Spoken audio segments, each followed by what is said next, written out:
Varicose veins కి సరైన చికిత్స కోసం సంప్రదించండి ఎవిస్ హాస్పిటల్. అమ్మ నమస్తే. నమస్తే అమ్మా. అమ్మా, గృహస్థు కూడా బ్రహ్మచర్యం పాటించారు అని చెప్తుంటారు, కొన్ని సందర్భాల్లో విన్నాను కూడా నేను. అవునమ్మా. అది ఎలాంటి సందర్భాలమ్మా? అసలు బ్రహ్మచర్య శబ్దానికి అర్థం ఏమిటి? బ్రహ్మం చరతి ఇది బ్రహ్మచారి అంటే బ్రహ్మమునందు చరించేవాడు. బ్రహ్మము అంటే జ్ఞానము, బ్రహ్మము అంటే తపస్సు. చదువుకునే పిల్లాన్ని బ్రహ్మచారి అంటారు, ఎందుకంటే చదువుకుంటాడు గనక, జ్ఞానం సంపాదిస్తున్నాడు గనక. అది ఇంగ్లీష్లో కూడా ఏమంటారమ్మా, దాన్ని బ్యాచిలర్ ఆఫ్ ఆర్ట్స్ అంటారు. బ్యాచిలర్ అంటే బ్రహ్మచారి కదా. డిఏ అంటే ఏమిటి అర్థం? Bachelor of arts. కానీ మనం ఈ బ్యాచిలర్ ఆఫ్ ఆర్ట్స్ చదువుకున్న వాళ్ళందరూ పెళ్ళే చదువుకున్న వాళ్ళు ఉన్నారు. పూర్వకాలం చిన్నతనంలో 18 ఏళ్లకు పెళ్లి చేసేవారు, అప్పటికి వీళ్ళు బిఏ చదువుతూ ఉండేవాళ్ళు, అంతే కదా.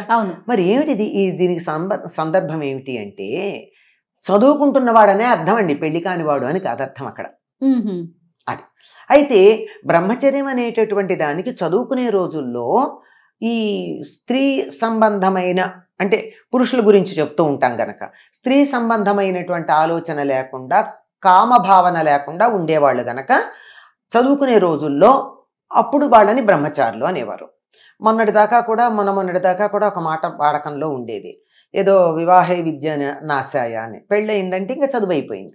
ఎందుకంటే అంతసేపు పుస్తకం తీసి చదువుతూ ఉంటే సాహిత్యం చదువుతున్నారు అనుకోండి, అందులోను భార్య మీద భర్త మీద మనసు వెళ్ళిపోయిన తర్వాత ఇంకేం చదువుకుంటారండి, మనసంతా అక్కడే ఉంటుంది.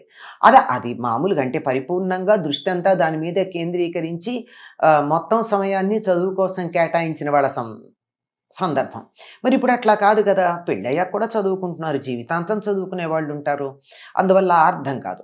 అంటే గురువుగారు ఆశ్రమంలో ఉన్నప్పుడు చదువుకున్న దాన్ని బ్రహ్మచర్యాశ్రమం అనేవాళ్ళు. అయ్యాక వివాహం అయ్యేది. ఇక పెళ్ళయ్యాక గృహస్థ జీవనంలో పడిపోయి జీవనోపాధి ఎలా బతకాలి, అందరూ ఉద్యోగాలు చేసేవాళ్ళు ఏం కాదనుకోండి, ఎలా బతకాలి అన్నదంతా అట్లా సాగుతూ ఉండేది, అంతా బాగానే ఉండేది. అయితే బ్రహ్మచారి అనేటటువంటి పదానికి బ్రహ్మమునందే మనస్సు కలవాడు అన్నప్పుడు, బ్రహ్మం మీద మనసు ఉన్నప్పుడు, బ్రహ్మం అనే దానికి తపస్సు అనే అర్థం కూడా ఉందన్నాం కదా. తపస్సు అంటే ఒకదాన్ని దీక్షగా చేయడం అనేది. అలా చేసేటప్పుడు కామవాసనలు అందులో ఉండకూడదు, అంటే స్త్రీ పురుష భావనలు ఉండకూడదు. అట్లా ఉండకుండా మరి పెళ్ళైన వాళ్ళకు ఉంటుందా అంటే, అలా కూడా ఉండడానికి వీలుంది అని ఒక ధర్మం చెప్పారు మనకి. ఎట్లాగంటే వివాహం అయినటువంటి వాళ్ళు సంసారం నిర్వహించటం అన్నది, అంటే భార్యాభర్తల ధర్మం, దాంపత్య ధర్మం, అంటే శారీరకమైనటువంటి దాంపత్య ధర్మం ఏదైతే ఉందో అది ఎప్పుడెప్పుడు నిర్వర్తించవచ్చు, ఎప్పుడు నిర్వర్తించకూడదు అన్న దానికి కొన్ని నియమాలు ఉన్నాయి మనకి. మన శాస్త్రం చెప్తాం, చాలా స్పష్టంగా ఉంది మనకి. పురాణాలు చదివితే తెలుస్తుంది కదమ్మా. ఆవిడ దితి వెళ్ళి నాకు సంతానం కావాలని అడిగితే, ఇది అసుర సంధ్య వేళ, ఈ సమయంలో కూడదు అని చెప్తాడు. అంటే ఆ సమయంలో కూడదన్నది అదొకటే మనకి తెలుసు. అవును, అంటే అసుర సంధ్య వేళ, ఉషస్సంధ్య అంటే పొద్దున తెల్లవారుతూ ఉన్న సమయం. ఎందుకంటే ఆ సమయంలో ఏ పనులు చేయాలో చెప్పబడింది కనుక ఆ పనులు చేస్తే ఆరోగ్యానికి మంచిది. మనకి బయోక్లాక్ గురించి కూడా ఇప్పుడు ఆధునిక శాస్త్రంలో, సైన్స్లో చెప్తున్నారు కదా, ఏ సమయంలో కిడ్నీ బాగా పనిచేస్తుంది, ఏ సమయంలో లివర్ బాగా పనిచేస్తుంది, దానికి తగినట్టుగా మనం ఉంటే ఆరోగ్యం ఉంటుంది అని చెప్తున్నారు కదా. అట్లాగే నిషిద్ధ సమయాలు ఉన్నాయి. ఇప్పుడు చెప్పాను కదా, అసుర సంధ్య, ఉదయం. అట్లాగే కొన్ని తిథులు, ఆ తిథుల్లో భార్యాభర్తలు కలవకూడదు. ఎందుకంటే ఆ సమయంలో కలిసినట్టయితే కలగబోయేటటువంటి సంతతి మంచిది ఉండదు. అట్లాంటివి తిథులు, నక్షత్రాలు, దినాలు కొన్ని ఉన్నాయి, స్పష్టంగా ఉన్నాయి. ఆ రోజుల్లో ఉండకుండా ఇవి కాక మరికొన్ని ఉన్నాయి. మరికొన్ని అంటే రేపు తద్దినం పెట్టబోతున్నారు తండ్రిది, ఆ ముందు రోజు, ఆ రోజు, మర్నాడు, ఆ 3 రోజులు బ్రహ్మచర్యం పాటించాలి. తండ్రికి, తల్లికి ఎవరికి తద్దినం పెట్టినా అంతే కదా, వాళ్ళకే పెడతారు. లేని సందర్భంలో కొద్ది మందే మహానుభావులు మిగిలిన వాళ్ళకి, బంధువులకి పెట్టేవాళ్ళు ఉంటారు. అట్లాగా రేపేదో సత్యనారాయణ చేసుకుంటున్నాం, రేపు కన్యాదానం చేస్తున్నాం, రేపు కొడుకు ఒడుగు చేస్తున్నాం, రేపు గృహప్రవేశం చేస్తున్నాం, ఇట్లాంటివి కొన్ని ఉంటాయి కదా. రేపు శివరాత్రి రోజు గురించి మాట్లాడతారు, రేపు శివరాత్రి అంటే దానికి ముందు రోజు. ఇట్లా ఏవైతే మనం పండగలు, శుభకార్యాలు, తర్వాత అపరకర్మలు అంటే తద్దినాలవి ఇలాంటివి చేయడానికి ముందు రోజు కూడా బ్రహ్మచర్యం పాటించాలి. ఇలాంటి నిషిద్ధ దినాల్లో బ్రహ్మచర్యం పాటించాలి. ఇలాంటి సందర్భాల్లో బ్రహ్మచర్యం పాటించాలి. ఇవన్నీ పాటిస్తూ గృహస్థ జీవనం గడిపినటువంటి వాళ్ళు బ్రహ్మచారులుగా పరిగణించబడతారు. వాళ్ళను కూడా బ్రహ్మచారి అని అనాలి. అంటే గృహస్థయుండి బ్రహ్మచర్యం పాటించటం, భార్య ఉంది బ్రహ్మచర్యం పాటించటం. అంటే ఎప్పుడు పడితే అప్పుడు జంతువులు కూడా ఎప్పుడు పడితే అప్పుడు మీటింగ్ చేయవమ్మా, వాటికి కూడా ఒక సమయం ఉంది.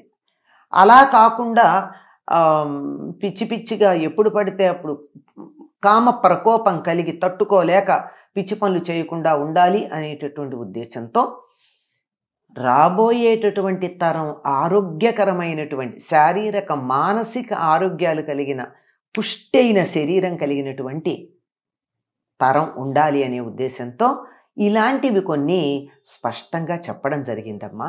ఇవన్నీ పాటించినట్టయితే వివాహమైన వాళ్ళు కూడా బ్రహ్మచారులుగానే పరిగణించబడతారు. అట్లాగా రేపేదో సత్యనారాయణ చేసుకుంటున్నాం, రేపు కన్యాదానం చేస్తున్నాం, రేపు కొడుకు ఒడుగు చేస్తున్నాం, రేపు గృహప్రవేశం చేస్తున్నాం, ఇట్లాంటివి కొన్ని ఉంటాయి కదా. రేపు శివరాత్రి, శివరాత్రి రోజు గురించి మాట్లాడతారు. రేపు శివరాత్రి అంటే దానికి ముందు రోజు.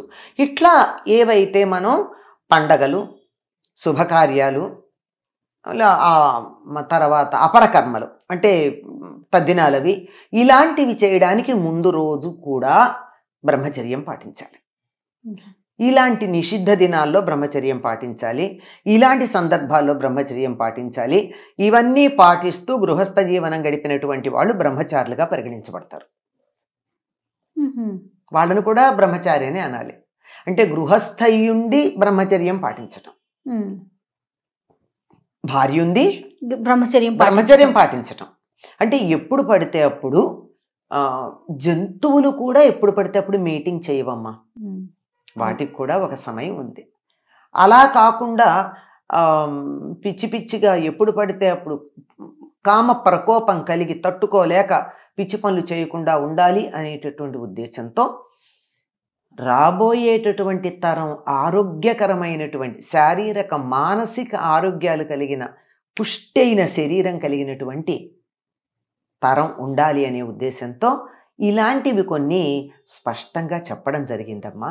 ఇవన్నీ పాటించినట్టయితే వివాహమైన వాళ్ళు కూడా బ్రహ్మచారులుగానే పరిగణించబడతారు.